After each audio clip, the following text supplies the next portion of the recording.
Էլեն Ուայթ, Դարերի փափագը, գլուխ 41, ճգնաժամ Գալիլեայում։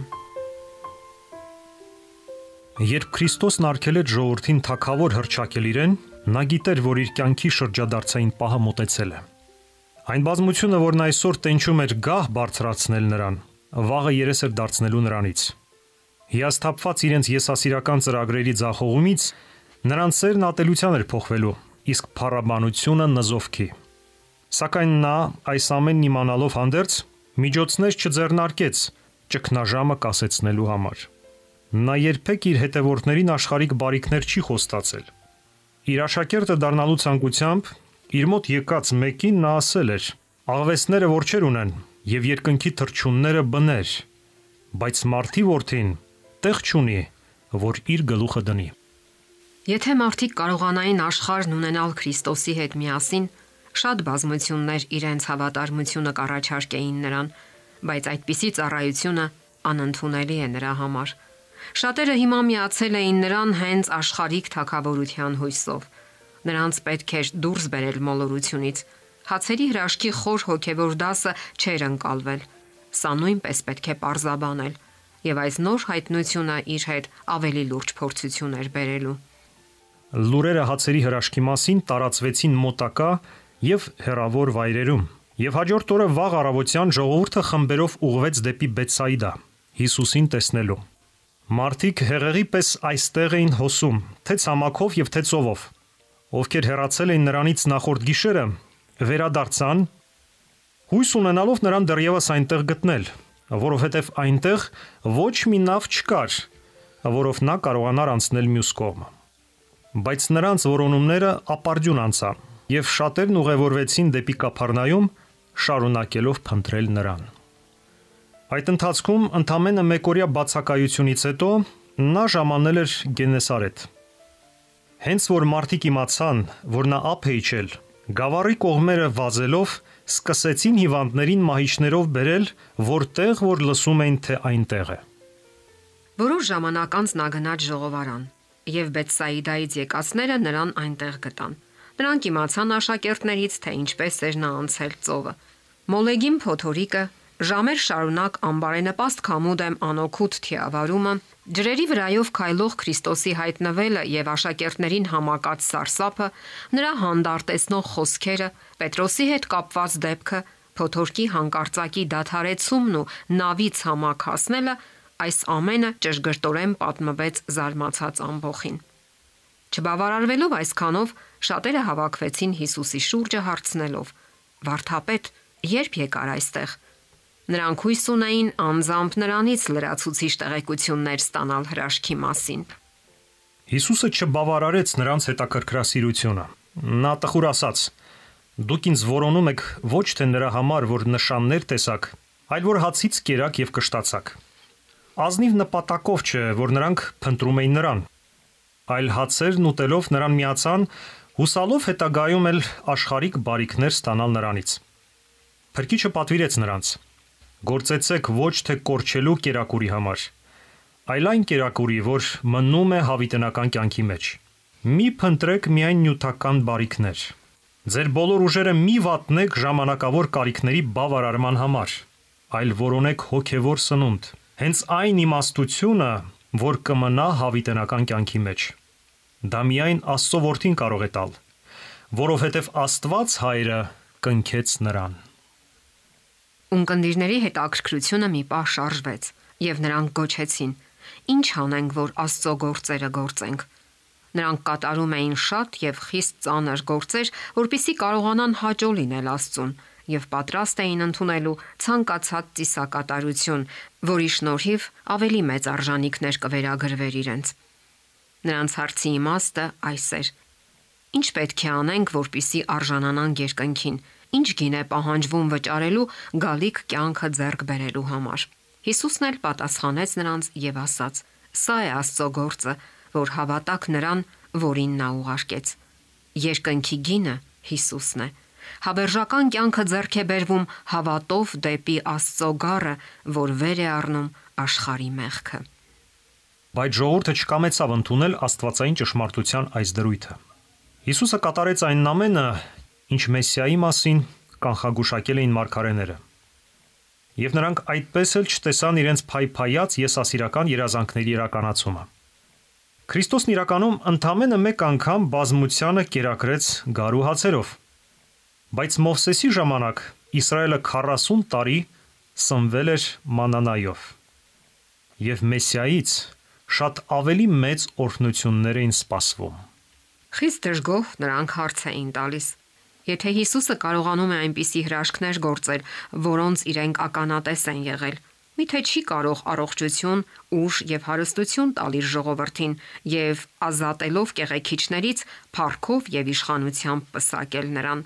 Այն փաստը, որ նա իրեն Աստծո առաքյալն է կոչում, հրաժարվելով սակայն դառնալ Իսրայելի թագավորը, մի գաղտնիք էր, որի մեջ նրանք անկարող էին թափանցել։ Նրա հրաժարականը սխալ մեկնաբանվեց։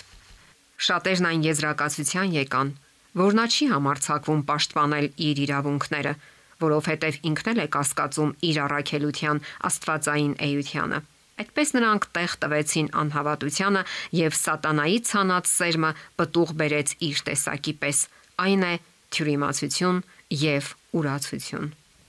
Ահա մի վարդապետ ծաղրանքով հարցնում է. ապա դու ինչ նշան ես անում, որ տեսնենք ու հավատանք ինչ ես գործում։ Մեր հայրերը անապատում մանանան կերան, ինչպես գրված է, երկնքից հաց տվավ նրանց ուտելու։ Հրեաները փառաբանում էին Մովսեսին, կարծելով, թե նա է իրենց մանանա տվողը, իսկ նրան, ով գործել էր այդ հրաշքը, աչքաթող էին արել։ Նրանց հայրերը դժգոհել էին Մովսեսից, կասկածի ենթարկել եւ ժխտել նրա աստվածային առաքելությունը։ Հիմա էլ նույն ոգով զավակներն էին մերժում նրան, ով Աստծո լուրն էր բերել իրենց։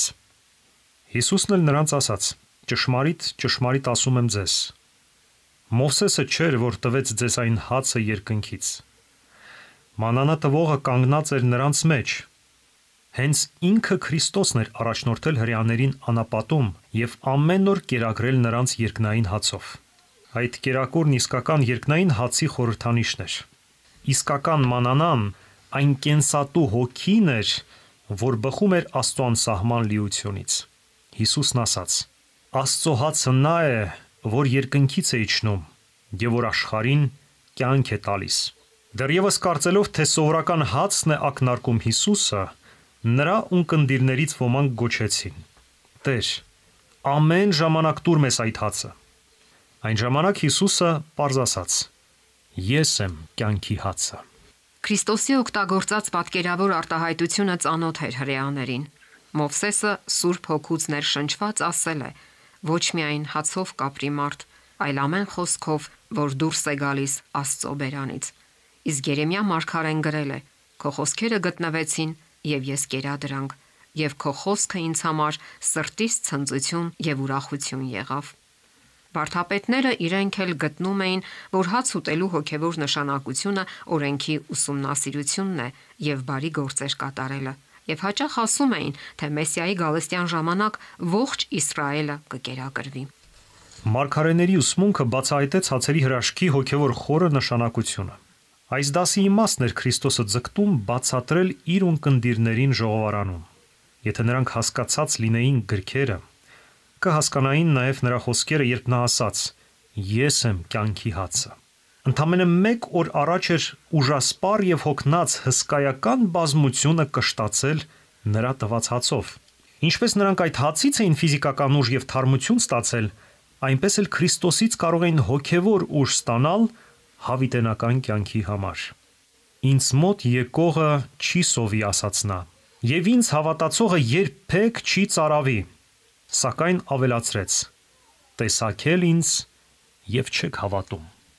Նրանք տեսել էին Քրիստոսին Սուրբ Հոգու վկայությամբ, իրենց տրված Աստծո հայտնությամբ։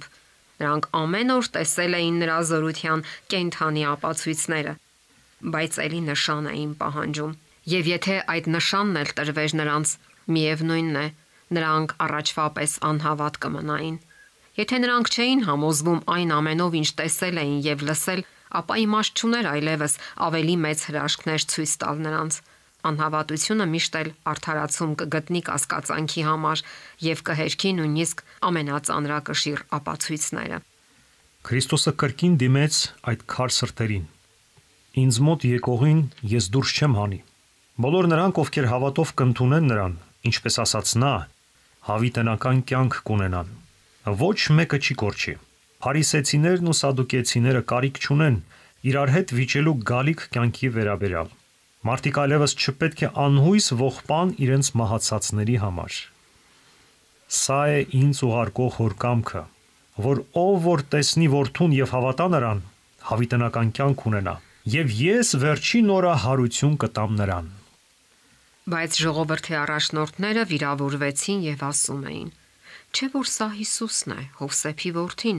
որ հորը եւ մորը ճանաչում ենք, հապա սա ինչպես է ասում ես երկնքից եմ իջել։ Ծաղրանքով հիշատակելով Հիսուսի համեստ ծագումը, նրանք փորձեցին արթնացնել ժողովրդի նախապաշարումները։ Նրանք արհամարանքով ակնարկեցին, որ նա մի գալիլեացի արհեստավոր է, խեղճ ու աղքատ ընտանիքից։ Նրանք ասացին, որ այս անկիրթ հյուսնի պահանջները արժանի չեն ուշադրության։ Նկատի ունենալով նրա խորհրդավոր ծննդյան մարդկային պարագաները, նրանք զրպարտեցին նրան որպես ապօրինի զավակ, փորձելով խայտառակ ստվեր գցել նրա կենսագրության վրա։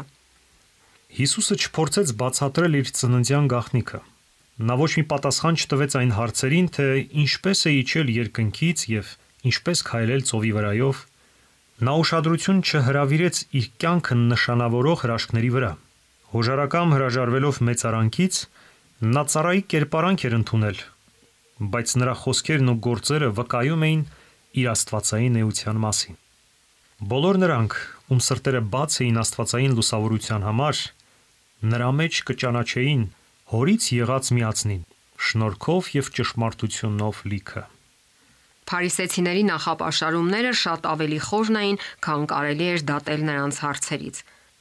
Այն սկիզբ էր առնում նրանց սրտերի ապականվածությունից։ Հիսուսի ամեն մի խոսքը կամ գործողությունը թշնամություն էր առաջացնում նրանց մեջ, որովհետև նրանց փայփայած ոգին ոչ մի արձագանք չէր գտնում նրա սրտում։ Ոչով չի կարող ինձ մոտ գալ, եթե հայրը, որ ինձ ուղարկեց, չքաշի նրան, եւ ես վերջին օրը հարություն կտամ նրան։ Գրված է մարգարեների մեջ, եւ ամենքն Աստծուց սովորած կլինեն։ Արդ ամենն, ով որ հորից լսում եւ սովորում է, գալիս է ինձ մոտ։ Ոչ ոք չի կարող Քրիստոսի մոտ գալ, բացի նրանցից, ովքեր արձագանքում են հոր սիրո կանչին։ Բայց Աստված դեպի իրեն է ձգում բոլորին, եւ միայն նրանք, ովքեր հակառակվում են նրա ազդեցությանը, կհրաժարվեն գալ Քրիստոսի մոտ։ Ամենքն Աստծուց սովորած կլինեն խոսքերով Հիսուսը վկայակոչում է Եսայայի մարգարեությունը։ Եվ քո բոլոր որդիքը Տերից ուսված կլինեն, եւ շատ պիտի լինի քո որդկանց խաղաղությունը։ Այս տողերը հրեաները վերագրում էին իրենց։ Նրանք պարծենում էին, որ Աստված իրենց ուսուցիչն է, բայց Հիսուսը ցույց տվեց, թե որքան ունայն է այդ հավակնությունը, ասելով. Ամենը, ով որ հորից լսում եւ սովորում է, գալիս է ինձ մոտ։ Միայն Քրիստոսի միջոցով նրանք կարող էին ճանաչել հորը։ Մարդկությունը անկարող է դիմանալ նրա փառքի հայտնությանը։ Ովքեր սովորել էին Աստծուց, լսում էին նրա որդու ձայնը, եւ Հիսուսն ազովրեցու մեջ կճանաչեին նրան, ով բնության եւ հայտնության միջոցով ցույց էր տվել հորը։ Ճշմարիտ, ճշմարիտ եմ ասում ձեզ, ինձ հավատացողը հավիտենական կյանք ունի։ Սիրելի Հովանեսի միջոցով, ով անձամբ լսել էր այս խոսքերը, Սուրբ Հոգին հայտարարեց եկեղեցիներին։ Եվ սա է վկայությունը, որ Աստված հավիտենական կյանք տվեց մեզ, եւ այս կյանքը նրա որդու մեջ է։ Սիրելի Հովանեսի միջոցով, ով անձամբ լսել էր այս խոսքերը, Սուրբ Հոգին հայտարարեց եկեղեցիներին։ Եվ սա է վկայությունը, որ Աստված հավիտենական կյանք տվեց մեզ, եւ այս կյանքը նրա որդու մեջ է։ Ով որ որդուն ունի, նա կյանքն ունի։ Եվ Հիսուսն ասաց. Ես վերջին օրը հարություն կտամ նրան։ Քրիստոսը մեկ մարմին դարձավ մեզ հետ, որպեսզի մենք կարողանանք մեկ հոգի դառնալ նրա հետ։ Այս միության շնորհիվ է, որ մենք պետք է դուրս գանք գերեզմանից, եւ ոչ միայն այն պատճառով, որ Քրիստոսը կդրսևորի իր զորությունը, այլ որովհետև հավատի միջոցով նրա կյանքը դարձել է մերը։ Նրանք, ովքեր ճանաչում են Քրիստոսին իր ճշմարիտ էությամբ եւ ընդունում են նրան իրենց սրտի մեջ, հավիտենական կյանք ունեն։ Հոգու միջոցով է, որ Քրիստոսը բնակվում է մեր մեջ, եւ հավատով սրտի մեջ ընդունված Աստծո հոգին հավիտենական կյանքի սկիզբն է։ Ժողովուրդը Քրիստոսին հիշեցրեց մանանայի մասին, որն իրենց հայրերը կերել են անապատում։ Կարծես այդ սննդի ապահովումն ավելի մեծ հրաշք էր, քան այն, ինչ Հիսուսն էր գործել։ Բայց նա ցույց է տալիս, թե որքան չնչին էր այդ պարգևն այն օրհնությունների համեմատ, որ ինքն էր եկել շնորհելու։ Մանանան կարող էր նպաստել միայն երկրային գոյությանը։ Այն չէր կարող հեռացնել մահը եւ ոչ էլ անմահություն էր ապահովում, բայց երկնքի հացը կսնուցեր հոգին հավիտենական կյանքի համար։ Փրկիչն ասաց. Ես եմ կյանքի հացը։ Ձեր հայրերը մանանան կերան անապատում եւ մեռան։ Ես եմ կենթանի հացը, որ երկնքից է իջել։ Եթե մեկն այս հացից ուտի, հավիտյան կապրի։ Այս պատկերավոր արտահայտությանը Քրիստոսն այժմ ավելացնում է մեկ ուրիշը։ Միայն մահվան գնով նա կարող է կյանք տալ մարդկանց։ Եվ այն բառերով, որ հաջորդում են, նա իր մահը նշում է որպես փրկության միջոց։ Նա ասում է. Այն հացը, որ ես կտամ, իմ մարմինն է, որ ես այն աշխարհի կյանքի համար կտամ։ Հրեաները պատրաստվում էին Երուսաղեմում տոնելու զատիկը ի հիշատակ Իսրայելի ազատագրման այն գիշերվա, երբ կործանող հրեշտակը ջախջախեց եգիպտացիների տները։ Աստված կամենում էր, որ նրանք զատկի գառան մեջ տեսնեն Աստծո գառին եւ նախակերպարի միջոցով ընդունեն նրան, ով իր կյանքը տվեց հանուն աշխարհի։ Բայց հրեաները ողջ կարևորությունը տվել էին խորհրդանիշին, մինչդեռ դրա բուն նշանակությունը անտեսվել էր։ Նրանք չնկատեցին Տիրոջ մարմինը։ Քրիստոսի խոսքերում հնչեց այն նույն ճշմարտությունը, որ խորհրդանշված էր զատկի արարողության մեջ, բայց այն դեռևս չէր ընկալվել։ Այստեղ վարդապետները զայրացած բացականչեցին. Սա ինչպես կարող է տալ մեզ ուտելու իր մարմինը։ Նրանք ձևացրեցին, թե նրա խոսքերը տարածիորեն են հասկանում, ինչպես Նիկոդեմոսը, երբ հարցրել էր. Մարդ ինչպես կարող է ծնվել, որ ծեր է։ Նրանք որոշ չափով ըմբռնում էին Հիսուսի խոսքերի նշանակությունը, բայց չէին ուզում խոստովանել այն։ Սխալ մեկնաբանելով նրա խոսքերը, նրանք հույս ունեին ժողովրդին հրահրել նրա դեմ։ Քրիստոսը չմեղմացրեց իր ավելի պատկերավոր արտահայտությունը։ Նա կրկնեց ճշմարտությունը ել ավելի խիստ բառերով։ Ճշմարիտ, ճշմարիտ ասում եմ ձեզ, եթե մարդի որդու մարմինը չուտեք եւ նրա արյունը չխմեք, կյանք չունեք ձեր անձերում։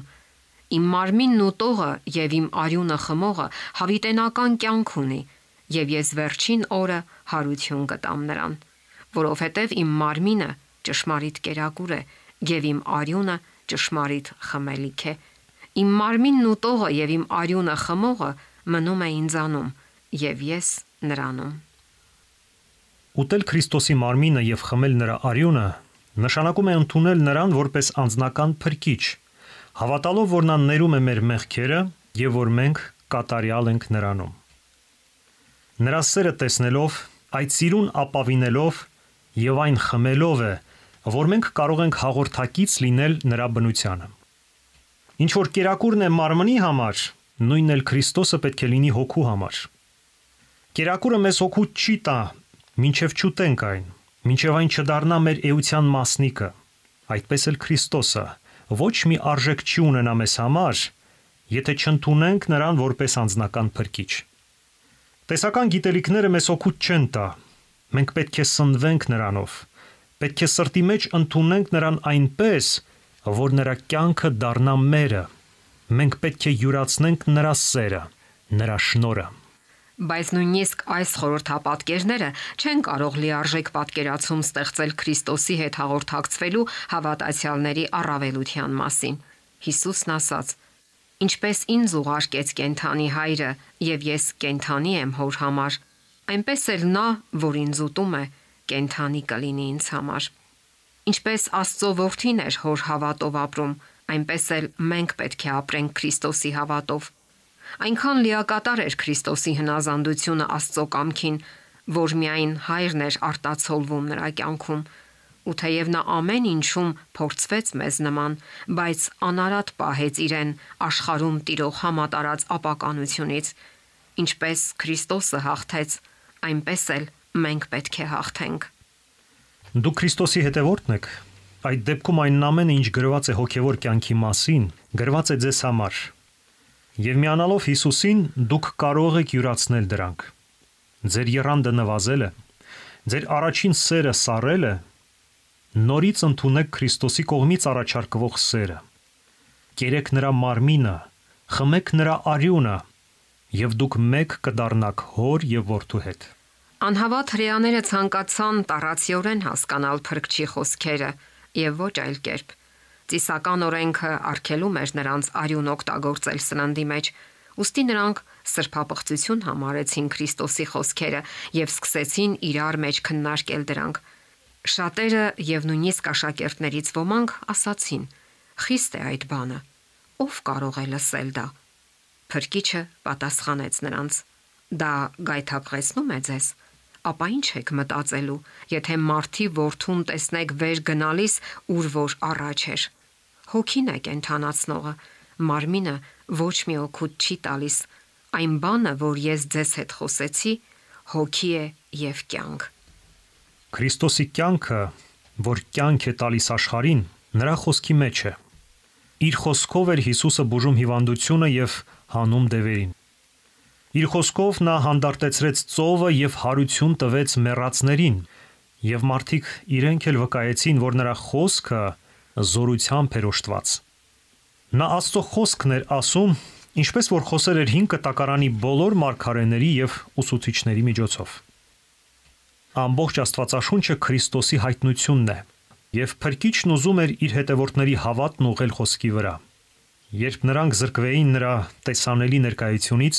խոսքը զորության աղբյուր պիտի դառնար նրանց համար։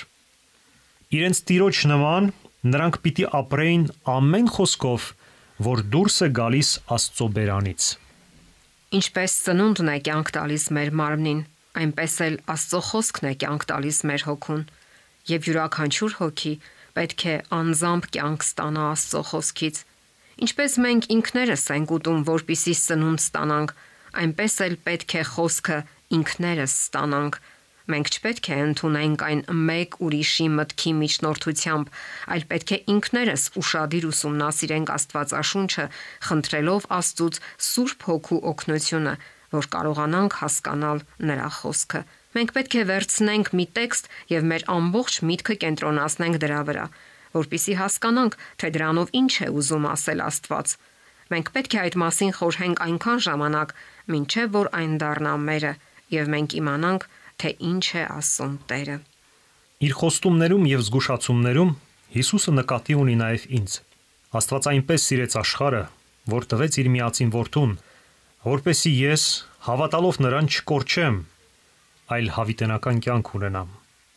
Աստծո խոսքում զետեղված փորձերը պետք է իմ սեփականը դառնան։ Իմն են աղոթքը եւ խոստումը, պատվիրանը եւ նախազգուշացումը։ Ես Քրիստոսի հետ խաչված եմ եւ կենթանի եմ ոչ թե այլևս ես, այլ Քրիստոսն է կենթանի ինձանում։ Եվ որ հիմա կենթանի եմ մարմնով, Աստծո որդու հավատով եմ կենթանի, որ ինձ սիրեց եւ իր անձը ինձ համար մատնեց։ Երբ հավատն այսպիսով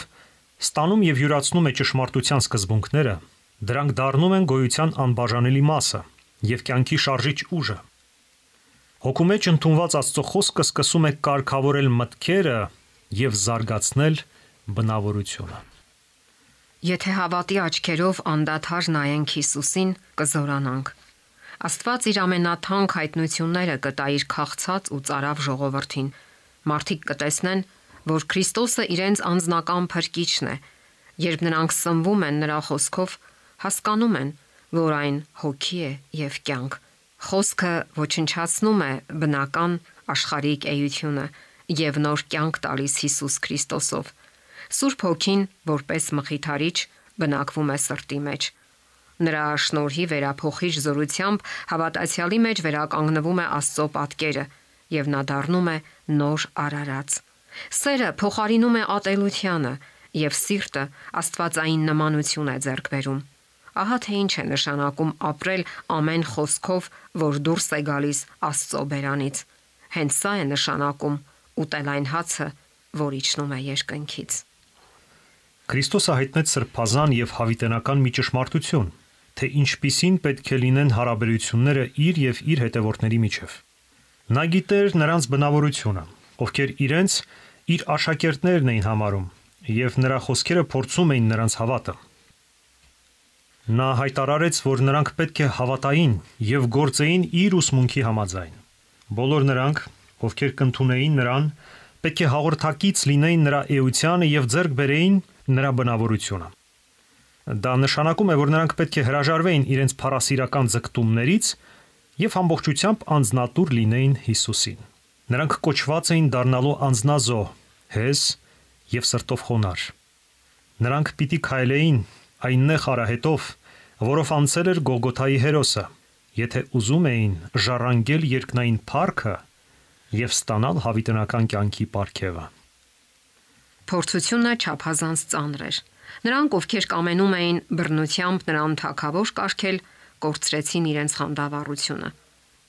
Ժողովարանում տեղի ունեցած այն զրույցը նրանց ասելով բացեց իրենց աչքերը։ Հիմա նրանք մոլորված չէին։ Նրանց կարծիքով նրա խոսքերը ուղղակիորեն վկայում էին, որ նա մեսիան չէ, եւ որ կապվելով նրա հետ հազիվ թե կարողանային աշխարհիկ բարիքներ ստանալ։ Նրանք ջերմորեն ողջունում էին նրա հրաշագործ զորությունը եւ փափագում էին ազատվել հիվանդություններից ու տառապանքներից,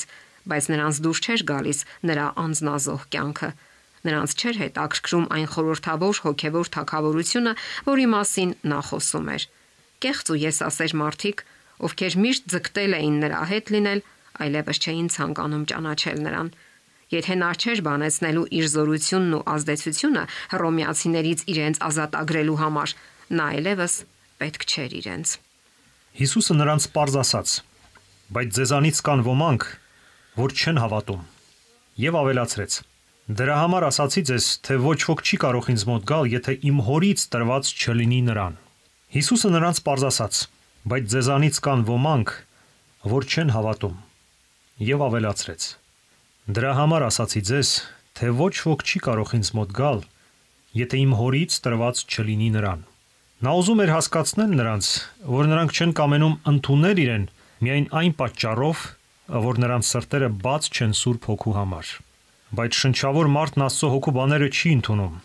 որովհետև դրանք հիմարություն են նրա համար, եւ չի էլ կարող գիտենալ, որովհետև հոգեվոր կերպով են քննվում։ Հոգին միայն հավատով կարող է տեսնել Հիսուսի փառքը։ Այս փառքն անտեսանելի է, քանի դեռ Սուրբ Հոգին հավատ չի բոցավառել հոգու մեջ։ Իրենց անհավատության բացահայտ հանդիմանությունը այս աշակերտներին ավելի օտարացրեց Հիսուսից։ Նրանք անչափ դժգոհ էին։ Կամենալով վիրավորել փրկչին եւ խրախուսել փարիսեցիների չարակամությունը, նրանք արհամարանքով շուռ եկան եւ հեռացան նրանից։ Նրանք արդեն կատարել էին իրենց ընտրությունը, անշունչ ձևականությունը, մղեղը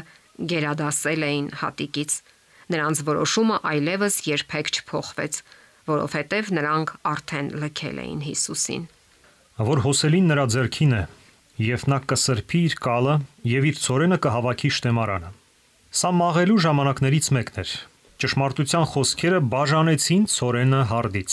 Եվ քանի որ չափազանց մեծամիտ եւ ինքնահավան էին հանդիմանությունն ընդունելու, եւ չափազանց նյութապաշտ համեստ ապրելու համար, շատերը երես թեքեցին Հիսուսից։ Այսօր էլ շատերը նույն կերպ են վարվում։ Մարդիկ այսօր էլ փորձվում են նույն ձևով, ինչպես աշակերտները Կափառնայումի ժողովարանում։ Երբ ճշմարտությունը դիպչում է սրտին, մարդիկ տեսնում են, որ իրենց կյանքը չի համապատասխանում Աստծո կամքին։ Նրանք հասկանում են, որ պետք է ամբողջովին փոխեն իրենց կյանքը, սակայն չեն ուզում ուրանալ իրենց անձը։ Դրա համար էլ բարկանում են, երբ բացահայտվում են իրենց մեղքերը։ Աշակերտների պես վիրավորված նրանք լքում են Հիսուսին տրտնջալով. «Խիստ է այդ բանը։ Ով կարող է լսել դա»։ Նրանք հաճույքով կլսեին գովասանքի եւ շողոքորթության խոսքեր, բայց ճշմարտությունը անցանկալի էր։ Նրանք չէին կարող լսել դա։ Երբ ամբողջները հետևելով նրան կերակրվում էին եւ լսվում էին ցնծության աղաղակները, նրանք բարձրացնում էին իրենց ձայնը գովերքելու նրան։ Բայց երբ Աստծո զննող հոգին բացահայտում էր իրենց մեղքը եւ դրթում հրաժարվել դրանցից, նրանք երես էին թեքում ճշմարտությունից եւ թողնում Հիսուսին։ Երբ այդ դժգոհ աշակերտները հեռացան Քրիստոսից, մի ուրիշ հոգի սկսեց իշխել նրանց։ Նրանք հրապուրիչ ոչ մի բան չտեսան նրանում, ով բոլորովին վերջերս այդքան հետաքրքրել էր իրենց։ Նրանք միացան Հիսուսի թշնամիներին, որովհետև նույն մտքերն ու ոգին ունեին, ինչ որ նրանք։ Սխալ մեկնաբանելով նրա խոսքերը, նրանք կեղծեցին եւ աղավաղեցին նրա պնդումներն ու շարժառիթները։ Հավաքելով ամեն տեսակի լուրեր, որոնք կարող էին վկայել նրա դեմ, նրանք արդարացնում էին իրենց վարքը, եւ այդ կեղծ լուրերն այնպիսի զայրույթ էին առաջացնում, որ նրա կյանքը վտանգի մեջ էր։ Արագորեն լուրեր տարածվեցին, որ Հիսուսն ազովրեցին անձամբ խոստովանել է, որ ինքը Մեսիան չէ։ Եվ այդպիսով Գալիլեայում, ինչպես Հրեաստանում 1 տարի առաջ, հասարակական կարծիքը փոխվեց նրա դեմ։ Վայ Իսրայելին, նրանք մերժեցին իրենց փրկչին, որովհետև սպասում էին մի նվաճողի, ով աշխարհիկ իշխանություն կտար իրենց։ Նրանք ուզում էին կորչող կերակուրը եւ ոչ այն, որը հավիտենական կյանք է տալիս։ Սրտի կսկիծով Հիսուսը տեսավ, թե ինչպես նրանք, որ իր աշակերտներն են եղել, հեռանում են իրենից, մարդկության կյանքից եւ լույսից։ Մի աննկարագրելի վիշտ պատեց նրան, երբ զգաց, որ իր կարեկցանքը չի գնահատվել։ Իր սերն անպատասխան է մնացել։ Իր ողորմությունն արհամարվել եւ իր փրկությունը մերժվել է։ Հենց այսպիսի դեպքերն էին, որ նրան դարձրին վշտերի մարդ, ցավի տեղյակ։ Առանց փորձելու հետ պահել նրանց, ովքեր լքում են իրեն, Հիսուսը դիմեց 12-ին ու ասաց. «Միթե դուք եք ուզում գնալ»։ Պետրոսը պատասխանեց հարցով. «Տեր, ում մոտ գնանք։ Հավիտենական կյանքի խոսքեր ունես դու, եւ մենք հավատացինք ու ճանաչեցինք, որ դու ես Քրիստոսը, կենթանի Աստծո որդին»։ Ում մոտ գնանք։ Իսրայելի վարդապետները ձևամոլության ստրուկներ էին։ Փարիսեցիներն ու սադուկեցիները մշտական վեճի մեջ էին։ Լքել Հիսուսին կնշանակեր միանալ ծեսերի եւ արարողությունների մոլի կողմնակից եւ գոռոզ մարդկանց, ովքեր միայն իրենց փառքն էին որոնում։ Քրիստոսին ընդունելուց հետո աշակերտներն ավելի շատ խաղաղություն եւ ուրախություն էին գտել, քան իրենց ողջ անցյալ կյանքում։ Ինչպես կարող էին վերադառնալ նրանց մոտ, ովքեր արհամարել եւ հալածել էին մեղավորների բարեկամին։ Նրանք երկար էին սպասել Մեսիային։ Հիմա նա եկել էր։ Եվ իրենք չեն հեռանա նրանից, որպեսի գնան նրանց մոտ, ովքեր ուզում են վերջ տալ նրա կյանքին եւ հալածում են իրենց, նրա հետևորդները դառնալու պատճառով։ Ում մոտ գնանք։ Քրիստոսի ուսմունքից, նրա սիրո եւ ողորմության դասերից նրանք չէին հեռանա դեպի անհավատության խավարն ու աշխարհի ամբարշտությունը։ Մինչ շատերը, ովքեր ականատես էին եղել նրա հրաշքներին, լքեցին փրկչին, Պետրոսը արտահայտեց աշակերտների հավատը. «Դու ես Քրիստոսը»։ Միտքն անգամ, որ կարող են կորցնել իրենց հոգիների խարիսխը, սարսափ ու ցավ էր պատճառում նրանց։ Զրկվել փրկչից կնշանակեր հայտնվել խավար եւ կատաղած ծովի ալիքների մեջ։ Հիսուսի խոսքերից ու գործողություններից շատերը խորհրդավոր են թվում սահմանափակ մտքի տեր մարդկանց։ Բայց ամեն մի խոսքն ու քայլը որոշակի նպատակ ունեին մեր փրկության գործում։ Ամեն ինչ կշռադատված էր եւ իր որոշակի արդյունքը պիտի տար։ Եթե մենք ընդունակ լինեինք հասկանալու նրա ծրագրերը, ապա կտեսնեինք, որ դրանք բոլորն էլ կարևոր ու կատարյալ են եւ լիովին համապատասխանում են նրա առաքելությանը։ Թեև այժմ անկարող ենք ըմբռնել Աստծո գործերն ու ճանապարհները, մենք ի վիճակի ենք տեսնելու նրա մեծ սերը, որը մարդկանց հետ նրա բոլոր հարաբերությունների հիմքն է։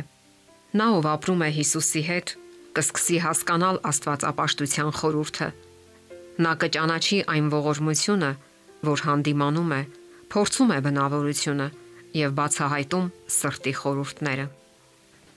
Երբ Հիսուսը ներկայացրեց այն փորձող ճշմարտությունը, որն իր աշակերտներից շատերին ստիպեց թողնել իրեն, նա գիտեր, թե ինչ հետևանք պիտի ունենային իր խոսքերը։ Նա ողորմության նպատակ ուներ իրագործելու։ Նա կանխատեսում էր, որ նեղության ժամին իր սիրելի աշակերտներից ամեն մեկը պետք է դաժան փորձության ենթարկվի։ Նրա հոգեվարքը Գեթսեմանում, նրա մատնությունն ու խաչելությունը ամենածանր փորձությունը պիտի լինեին նրանց համար։ Եթե նախնական փորձություն չլիներ, նրանցից շատերը, ովքեր զուտ եսասիրական նպատակներ էին հետապնդում, կմնային նրանց հետ։ Երբ նրանց Տերը մեղադրվեր դատարանի դահլիճում, երբ այն բազմությունը, որ ուզում էր նրան թագավոր հռչակել, սուլոցներով անարգեր եւ խայտառակեր նրան, երբ խուժան ամբոխը բղավեր խաչեք դրան, այս եսասեր մարդիկ հիասթափված իրենց փառասիրական ձգտումներում Հիսուսի հանդեպ իրենց հավատարմությունն ուրանալով դառը եւ սրտամաշ վիշտ կպատճառեին աշակերտներին, սաստկացնելով նրանց ամենավսեմ երազանքների խորտակման կսկիցն ու հուսախաբությունը։ Փորձության այդ ժամին շատերը կհետևեին նրանց օրինակին, ովքեր լքեցին նրան։ Բայց Հիսուսը այս ճգնաժամը թույլ տվեց այն ժամանակ, երբ իր անձնական ներկայությամբ դեռևս կարող էր ամրապնդել իր ճշմարիտ հետևորդների հավատը։ Բարեգութ Փրկիչը, քաջ գիտենալով թե ինչ է սպասվում իրեն, հոգատար կերպով հարթեց աշակերտների ճանապարհը։ Նախապատրաստեց նրանց վերջնական քննությանը եւ զորացրեց նրանց ամենավճռական փորձության համար։